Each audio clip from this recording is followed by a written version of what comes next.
성경은요, 삭개오가 예수를 만나고 난 이후에 어떠한 인생을 살았는지에 대해서 구체적으로 언급하고 있지 않습니다. 그렇지만 주님을 만난 그날에 예수님과 삭개오 사이에 어떤 대화가 오고 갔으며 그날에 어떤 일이 일어나는지에 대해서는 아주 구체적으로 기록하고 있습니다. 삭개오는 그날 예수님을 만나고 난 이후에 자신도 놀라고 주변의 모든 사람들이 놀랄 정도로 변화가 되었습니다. 여러분, 그렇습니다. 예수님을 만나면 변합니다. 우리가 이 땅에 살면서 사랑하는 한 사람을 만나도 삶이 변하는데, 길이요 진리요 생명 되신 주님을 만나면 반드시 변하게 되어 있습니다. 그런데 주님을 만났다고 말하면서도 아무것도 변하지 않는 사람이 있다면 그 사람은 죄송하지만 주님을 인격적으로 개인적으로 만나지 못한 사람입니다. 물론 우리 안에 여전히 예수를 믿어도 죄성이 남아있기 때문에 우리의 성품이 쉽게 변하지는 않습니다. 우리의 성품은 쉽게 변하지 않지만 분명한 사실은 예수를 믿고 예수를 영접하고 만나면 그 삶의 목적과 이유가 바뀌게 된다는 것이죠. 가치관이 바뀌게 됩니다. 삶의 방향이 바뀌어지게 되어 있습니다. 그러니까 사람마다 정도의 차이는 있지만 예수를 만나면 변하게 되어 있습니다. 그러면 주님을 만난 삭개오는 어떻게 변화되었을까요? 주님을 만난 삭개오에 일어난 변화에 대해서 생각해 보겠습니다. 첫째로 즐거움을 갖게 되었다는 거죠. 자, 우리 6절의 말씀을 우리 함께 읽도록 하겠습니다. 다 같이요. 급히 내려와 즐거워하며 영접하거늘. 자, 예수께서 나무 위에 있는 삭개오를 바라보시면서 삭개오야, 속히 내려오라. 내가 오늘 내 집에 유하여야 하겠다라고 말씀을 하셨을 때에 삭개오는 급히 내려와서 즐거워하면서 예수님을 영접을 했습니다. 사실 삭개오는요, 이 기쁨과 즐거움과는 아주 거리가 먼 사람입니다.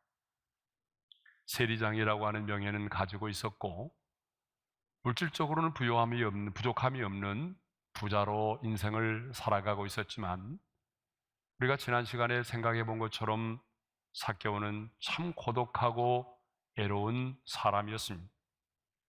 늘 동족에 대한 죄의식을 가지고 인생을 살았던 사람입니다. 자신의 양심도 늘 자신을 정죄했기 때문에 그 마음에 즐거움이라고 하는 것이 하나도 없었습니다. 그러니까 이 기쁨과 즐거움과는 전혀 상관이 없는 사람이 바로 삭개오였다라고 하는 거죠. 만나는 사람마다 자기를 비웃고 조롱하고 지나가면 수군거리고 그렇기 때문에 삭개오의 마음이 말이죠, 이 돌짝밭처럼 단단하게 굳어져 있었습니다. 그러한 그에게 기쁨이 있을 리가 만무하겠죠. 사람이 마음이 굳어져 있으면요, 얼굴도 굳어져 있는 거죠. 그래서 우리는 그 사람의 얼굴을 보면서 긴장했네, 아니면 뭔가 쫓기고 있네 라고 하는 것을 읽을 수가 있는 거죠. 그런데 삭개오는요, 주님이 자기의 이름을 부르면서 자신을 초청하던 그날에 단단하게 굳어져 있던 마음이 녹아내리면서 즐거움이 넘쳐 흘렀습니다. 그렇습니다, 여러분. 주님을 만나는 자에게 가장 먼저 주어지는 영적인 축복이 뭔지 아세요? 그게 바로 기쁨과 즐거움이 임한다는 것입니다. 여러분, 그렇습니다. 구원과 기쁨은 언제나 하나입니다. 구원이 따로 있고 기쁨과 즐거움이 따로 있는 것이 아닙니다. 그래서 성경을 보게 되면 하나님의 구원을 말할 때마다 언제나 즐거움이 함께 같이 동반되어 기록되어 있다는 거죠. 그래서 하박국 선지자는 모든 것이 절망적인 상황일 때에 이렇게 말했습니다. 나는 여호와로 말미암아 즐거워하며, 다 같이 읽어볼까요? 시작. 나의 구원의 하나님으로 말미암아 기뻐하리로다. 우리가 잘 아는 다윗도 나단 선지자의 책망을 받고 난 다음에 자신의 죄를 회개할 때에 이렇게 간구하죠. 구원의 즐거움을 내게 회복시켜 주시고 라고 말합니다. 여러분, 주님을 만난 자에게, 구원받은 자에게 주어지는 그 첫 번째 감정이 뭐냐 그러면 기쁨과 즐거움입니다. 기쁨과 즐거움과는 정말 거리가 멀었던 이 삭개오가 주님을 만나고 난 이후에 그 단단하게 굳어진 마음이 녹아내리면서 즐거움을 갖게 되었다는 거죠. 자, 두 번째로는 친밀한 교제를 나누게 되었다는 거예요. 주님은 삭개오에게 속히 내려오라고 한 다음에 내가 오늘 내 집에 유하여야 하겠다라고 말씀하셨습니다. 여기서 유하여야 하겠다라고 하는 말의 의미는 단순히 지나가다 들리는 정도를 말하는 것이 아니에요. 유하여야 하겠다라고 하는 것은 주님이 그 집에 들어가서 먹고 마시며 주무시겠다는 그런 의미입니다. 그러면 왜 예수님께서는 삭개오의 집에 유하기를 원하셨을까요? 시장하셨기 때문일까요? 아니면 먹고 살 만한 곳이 없었기 때문일까요? 아니면은 며칠간에 좀 신세를 지고 싶어서일까요? 아닙니다. 주님은 그 집에 들어가서 삭개오와 함께 먹고 삭개오와 함께 시간을 보내고 삭개오와 함께 그 집에서 주무시면서 가장 애롭고도 아픈 마음을 가진 그 삭개오와 친구처럼 교제하기를 원하셨던 것입니다. 그러니까 여러분, 주님은요, 삭개오와의 만남 이후에 관계를 요구하신 것입니다. 주님께서 삭개오를 찾아와 주시고 만나 주신 것은 삭개오와 친밀한 관계를 누리기 위해서였습니다. 여러분, 이것을 보게 되면 구원이라고 하는 것은요, 소유가 아니라 관계임을 알 수가 있어요. 물론 성경을 보게 되면 우리는 예수를 믿음으로 영생을 얻었습니다. 또 우리가 잘 아는 말씀이 있잖아요. 아들이 있는 자에게는 생명이 있고 하나님의 아들이 없는 자에게는 생명이 없느니라. 그래서 우리는 하나님의 아들 예수를 영접함으로 우리 안에 하나님의 아들의 그 부활의 생명을 갖게 되었습니다. 그 부활의 생명으로 우리는 거듭났고 그 생명으로 우리가 살아가고 있습니다. 그래서 이제 많은 사람들이 구원을 소유의 개념으로 알고 있습니다. 그러나 여러분, 아닙니다. 왜 하나님께서 우리에게 생명을 주셨을까요? 그것은 주님과의 아주 친밀한 사귐과 관계를 누리도록 하기 위해서라고 하는 것입니다. 그래서 요한계시록 3장 20절에 우리가 잘 아는 말씀이 있어요. 다 같이요. 볼지어다 내가 문 밖에 서서 두드리노니 누구든지 내 음성을 듣고 문을 열면 내가 그에게로 들어가 그와 더불어 먹고 그는 나와 더불어 먹으리라. 주님이 우리 안에 들어오시는 목적이 뭡니까? 먹기 위함이라고 말하는데 이 먹는다는 것은 아주 친밀한 사귐을 말하죠. 그러니까 주님이 왜 우리 안에 들어오셨나요? 주님이 왜 우리를 구원하셨나요? 그것은 아주 우리와 친밀한 사귐을 갖도록 하기 위함이라는 거죠. 그런데 주님을 영접한 사람은 많은데 이렇게 주님과 친밀한 사귐의 축복을 누리며 사는 사람은 많지가 않습니다. 왜냐하면 구원을 단순히 소유로만 생각하기 때문에 그렇습니다. 구원은 소유다. 물론 맞습니다. 그러나 여러분, 구원은 소유만이 아니라 관계라는 사실입니다. 구원을 소유로만 생각하기 때문에 많은 성도들이 착각합니다. 아, 나는 이제 구원받았다. 천국행 티켓을 내가 확보했다. 그러니까 나는 아무렇게 살아도 상관이 없다. 아닙니다, 여러분. 구원은 소유가 아니라 관계입니다. 그러므로 여러분이 주님을 만나셨다면 이제 주님과의 친밀한 사귐의 축복을 누리면서 살아가시기를 바랍니다. 자, 세 번째입니다. 삭개오 일어난 세 번째 변화는 사람들의 평가에 흔들리지 않았다라고 하는 거죠. 당시 이스라엘 사람들은요, 이 세리를 창기와 같은 죄인으로 취급을 했어요. 그런데 경건하신 예수님께서 그 죄인의 집인 삭개오의 집에 유하로 들어가신다고 했을 때에 이 소식을 들은 당시의 사람들에게는 너무나 충격적이었어요. 이거는 있을 수가 없는 얘기입니다. 그래서 그것을 바라본 여리고성의 사람들은요, 이렇게 반응을 했어요. 저가 죄인의 집에 유하로 들어갔도다. 저가 죄인의 집에 유하로 들어갔도다.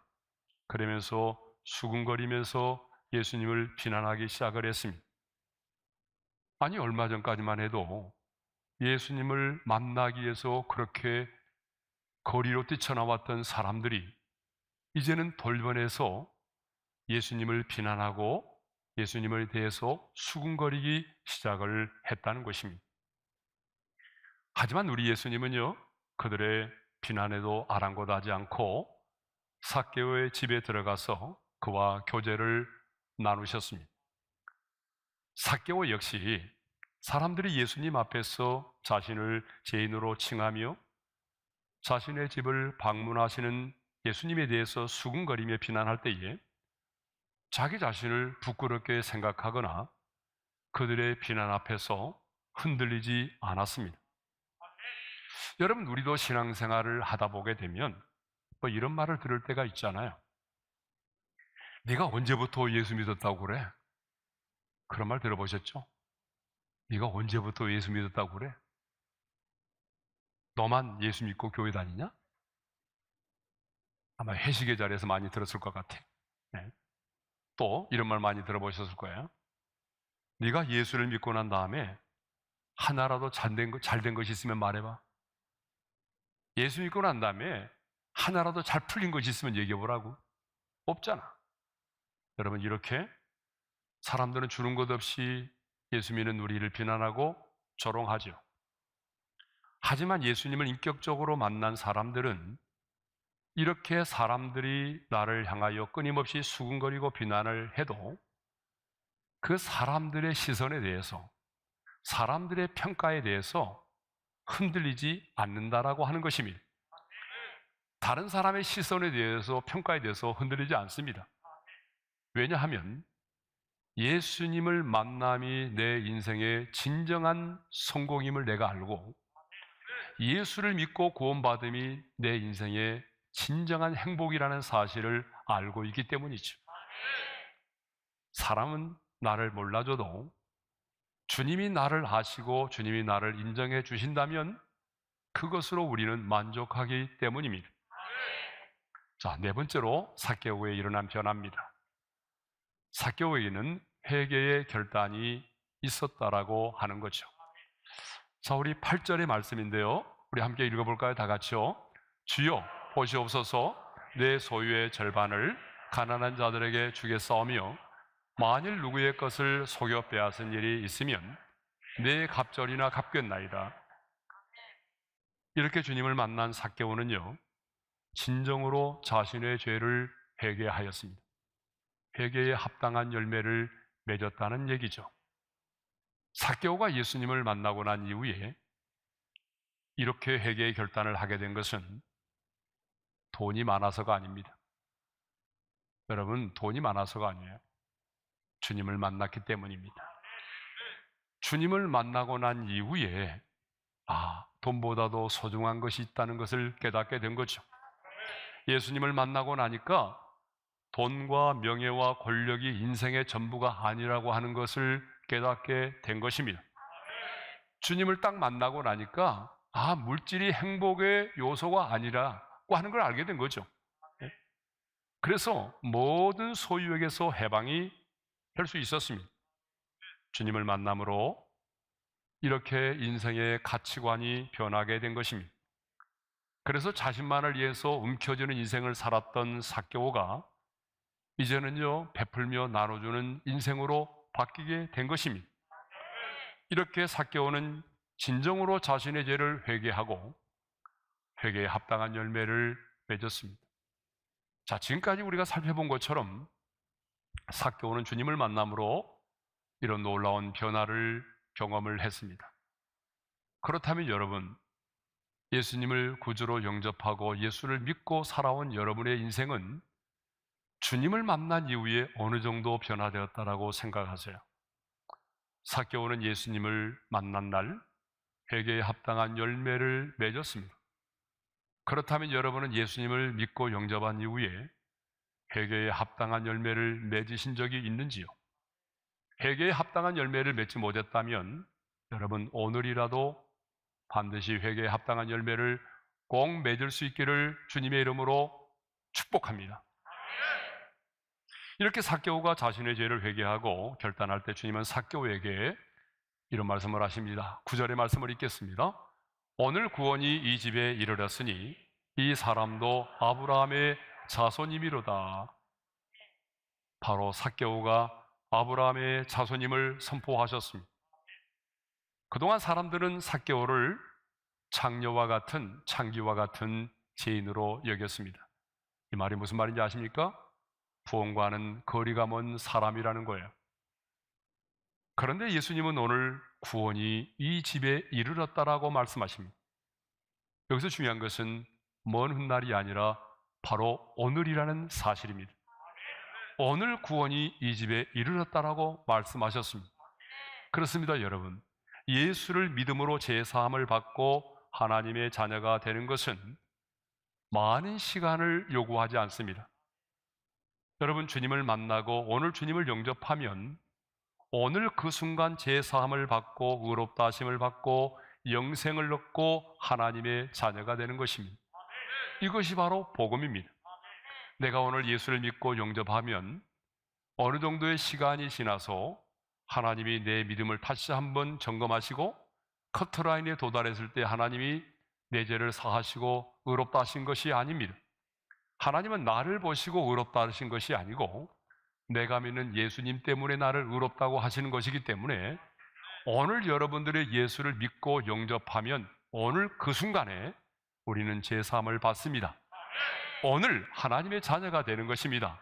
오늘 우리가 영생을 얻게 되는 것이지요. 그래서 예수님은 너무나 분명하게 이 사람도 아브라함의 자손이라고 선포하셨습니다. 원래 삭개오는요, 혈통적으로 보게 되면 아브라함의 자손이었어요. 그렇지만 그가 세리라는 직업을 가지고 죄를 짓는 삶을 삶으로 인해서 이제 아브라함의 후손이라고 부를 수가 없는 그러한 사람이었어요. 그런데 예수님은 오늘 이 집에 구원이 이르렀다라고 말씀하시면서 이제 아브라함의 자손이라고 분명하게 선포하셨습니다. 아브라함의 자손이 되었다라고 하는 말은 무슨 말입니까? 삭개오가 그가 구원받고 하나님의 자녀가 되었음을 말합니다. 예수님은 너무나 분명하게 너희들이 비난하고 조롱하는 삭개오가 오늘 예수를 믿고 구원을 받았음을 당당하게 선포해 주신 것입니다. 그런데 여러분 한번 생각해 보십시오. 그 여리고성에 살고 있는 그 많은 사람 중에 한 사람도 저 여리고의 세리장인, 여리고의 세무서장인 삭개오가 예수님을 만나서 그 집에 구원이 임하고 그리고 하나님께서 삭개오를 향해서 너는 이제부터 아브라함의 자손이라 일컬음을 받는 이런 사람이 될 거라고 누가 한 사람이라도 생각을 했겠습니까? 아무도 생각한 적이 없어요. 그런데 예수님께서 여리고를 방문하신 그날에 삭개오 한 사람만이 예수님을 인격적으로 개인적으로 만났고 주님을 만남으로 말미암아 내가 아브라함의 자손이다라고 하는 이런 강력한 선포를 듣게 된 것입니다. 그러므로 여러분, 우리도 마찬가지입니다. 구원에 대해서 선입견과 편견을 버려야 됩니다. 우리도 그런 생각을 가질 때가 있거든요. 저 사람은 예수 믿을 사람이 아니야. 나 저 사람 예수 믿으면 내 손에 장을 쥐죠. 저 사람 종갓집 자손이잖아. 저 사람은 나보다 똑똑하고 많이 배우고 따지기를 잘하니까 저 사람은 절대로 예수 믿을 사람이 아니야. 저 사람 고집이 엄청나게 세. 이런 생각을 가지고 있단 말이에요. 그런데 여러분, 아닙니다. 우리가 생각할 때는 고집이 세고 종갓집 자손이고 정말 예수를 안 믿을 사람처럼 보여도요, 그 사람이 복음 앞에서 너무나 빨리 반응하고 너무나 쉽게 예수님을 영접하는 경우들이 있어요. 근데 반대의 사람도 있죠. 예수를 전하면 알았어, 나 믿을게. 알았다니까? 믿는다니까? 여러분, 이렇게 곧 믿을 것 하면서 지금까지 안 믿는 사람들 있잖아요. 너무나 쉽게 예수를 믿을 것처럼 보이는데 진짜로 예수를 안 믿는 사람이 있어요. 죽을 때까지. 그런 사람이 있거든요. 그러니까 여러분 나름대로 어떤 사람에 대해서 구원에 관하여 어떤 선입견과 편견이 있다면 그 선입견과 편견을 내려놓고 담대히 복음을 전할 수 있기를 바랍니다. 10절은요, 예수님께서 왜 이 땅에 오셨는지에 대하여 말씀하고 있습니다. 우리 10절의 말씀을 함께 읽겠습니다. 다 같이요. 인자가 온 것은 잃어버린 자를 찾아 구원하려 함이니라. 예수님께서 이 땅에 오신 목적에 대해서 말씀을 하십니다. 예수님이 왜 이 땅에 오셨나요? 잃어버린 자를 찾아 구원하기 위함이라고 말씀하십니다. 예수님의 생애는 잃어버린 자를 찾기 위한 생애였습니다. 왜 하나님의 아들이 그 하늘의 보좌의 영광을 버리시고 낮고 천한 이 땅에 인간의 몸을 입고 오셨습니까? 왜 하나님의 아들 예수 그리스도가 십자가에 달려 죽으셨습니까? 왜 죽으신 지 사흘 만에 부활하셨고 승천하시고 성령을 우리 가운데 보내주셨습니까? 바로 잃어버린 자를 찾기 위함이었습니다. 주님은 잃어버린 삭개오를 찾기 위해서 이 여리고성을 찾아오신 것입니다. 삭개오가 주님을 만나기 위해서 나갔지만 엄밀하게 말하면 주님이 삭개오를 찾아오신 것입니다. 그러므로 예수님의 관심은 오늘 또 잃어버린 자에게 있습니다. 그러면 어떤 사람이 잃어버린 자입니까? 헬라어로 보게 되면 잃어버린 자는 아폴리민이라는 말인데 뜻은 멸망하다, 죽다, 상실하다, 사라지다, 잃어버리다라고 하는 뜻을 가지고 있습니다. 그러니까 오늘 또 주님의 눈에 잃어버린 자는 그 영혼이 죽어있는 자입니다. 오늘 또 주님의 눈에 비춰진 잃어버린 자는 죄와 사망의 법에 매인 채 불타는 지옥을 향하여 달려가는 자입니다. 하나님의 형상을 잃어버리고 하나님께서 주셨던 그 권세와 풍요로움의 축복을 잃어버리고 오늘 또 두려움에 사로잡혀서 외로움과 고독 속에 인생을 살아가는 사람이 하나님의 눈에는 잃어버린 자입니다. 삭개오는 잃어버린 자였습니다. 하나님의 품을 떠났기에 잃어버린 자이기도 했지만 하나님의 품을 떠났기에 그는 양심도 잃어버렸어요. 그 양심도 화인 맞은 양심이 되어버렸습니다. 양심만 잃어버리는 것이 아니라 그의 직업 때문에 이웃과도 단절되고 이웃과의 관계도 깨어져 버린 사람이었습니다. 인간의 행복과 만족도 잃어버린 사람이었습니다. 그런데 주님께서 그 삭개오를 찾아와 만나 주심으로 인해서 삭개오는 어떻게 됐습니까? 잃어버린 양심도 되찾을 수가 있었습니다.